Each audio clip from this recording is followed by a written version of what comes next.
అందరికీ నమస్కారం. శ్రీమాత్రే నమః. రాఖీ పౌర్ణమి లేకపోతే రక్షాబంధన్.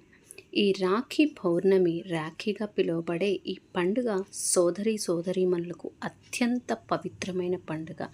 వారి బంధం పటిష్టంగా ఉండాలని ఈ రాఖీ పండుగ జరుపుకుంటారు. దీని వెనుక ఉన్న అసలైన కథ మన దేవతల కాలం నుండే వచ్చింది. ఆ కథ ఏంటో ఇప్పుడు తెలుసుకుందాం. ఇంతటి విశిష్టమైన రాఖీ పండుగను జరుపుకోవడం వెనుక ఎన్నో పురాణ కథలు, చారిత్రక నేపథ్యం ఉంది. పూర్వం దేవతలకు రాక్షసులకు మధ్య సాగిన భీకర యుద్ధం దాదాపు పుష్కర కాలం పాటు సాగింది. ఆ యుద్ధంలో ఓడిపోయిన దేవతల రాజు దేవేంద్రుడు అమరావతిలో తలదాచుకున్నాడు. భర్త నిస్సహాయతను చూసిన ఇంద్రాణి రాక్షసులను ఓడించడానికి తరుణోపాయం ఆలోచిస్తుంది.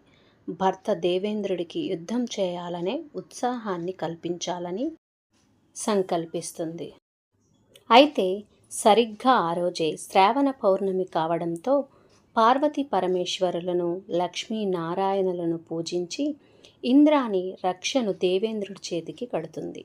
ఇక దేవతలందరూ కూడా ఆ రక్షలను ఇంద్రుడి చేతికి కట్టి యుద్ధానికి పంపిస్తారు. అలా ఇంద్రుడు యుద్ధంలో గెలిచి తిరిగి త్రిలోకాధిపత్యాన్ని సంపాదిస్తాడు. ఈ విధంగా రక్షాబంధనం మొదలు కాగా అప్పటి నుండి ఇప్పటి వరకు రాఖీ పండుగ ప్రతి ఒక్కరూ జరుపుకుంటారు. ఇక మహాభారతంలో ఒక చిన్న కథ ఉంది. శ్రీకృష్ణుడు తన యుద్ధాన్ని ముగించుకొని సేద తీరడం కోసం తన చెల్లెలు సుభద్ర ఇంటికి వచ్చాడట. తన అన్నయ్య ఇంటికి వస్తున్నాడని తెలిసి తనకి ఇష్టమైన వంటకాలన్నిటినీ చేసి పెట్టిందంట సుభద్ర.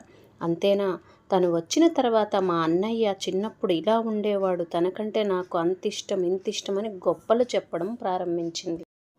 అప్పుడు శ్రీకృష్ణుడు సుభద్రకి చిన్న పరీక్ష పెట్టాలని అనుకున్నాడు. కావాలని పక్కన ఉన్న కత్తితో తన చేతికి కోసుకున్నాడు.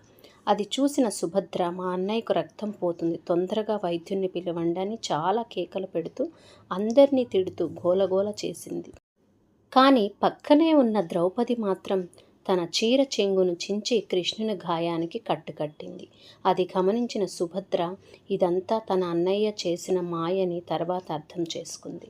శ్రీకృష్ణుడు కూడా ద్రౌపది చీర రుణాన్ని చీర రూపంలోనే తీర్చుకున్నాడు. అది ద్రౌపది వస్త్రాభరణం సమయంలో. ద్రౌపది, శ్రీకృష్ణుడు ఇద్దరూ ఒక తల్లి కడుపున పుట్టకపోయినా, ఒకే ఇంట్లో కలిసి పెరగకపోయినా మంచి అన్నా చెల్లెళ్ళ బంధానికి ప్రతీకగా నిలిచారు. అసలు రాఖీ పండగ అంటే మనము ఎన్ని గిఫ్ట్లు ఇస్తున్నాము, మనం ఎంత దగ్గరగా ఉన్నాము, ఎంత సమయాన్ని మన అక్క చెల్లెళ్ళతో, అన్నదమ్ములతో పంచుకుంటున్నాము అని దానికన్నా అవసరానికి, ఆపదకి ఎంత బాగా సహాయం చేసుకుంటున్నాం అనేదే ముఖ్యం. బాధ్యత లేని బంధం ఎప్పుడూ నిజమైన బంధం అనిపించుకోదు. అది ఎక్కువ కాలం కూడా కొనసాగదు. ఇదే రాఖీ పౌర్ణమి వెనుకున్న అసలైన కథ. ఈ వీడియో కానీ మీకు నచ్చినట్లయితే లైక్ చేయండి. Thank you for watching.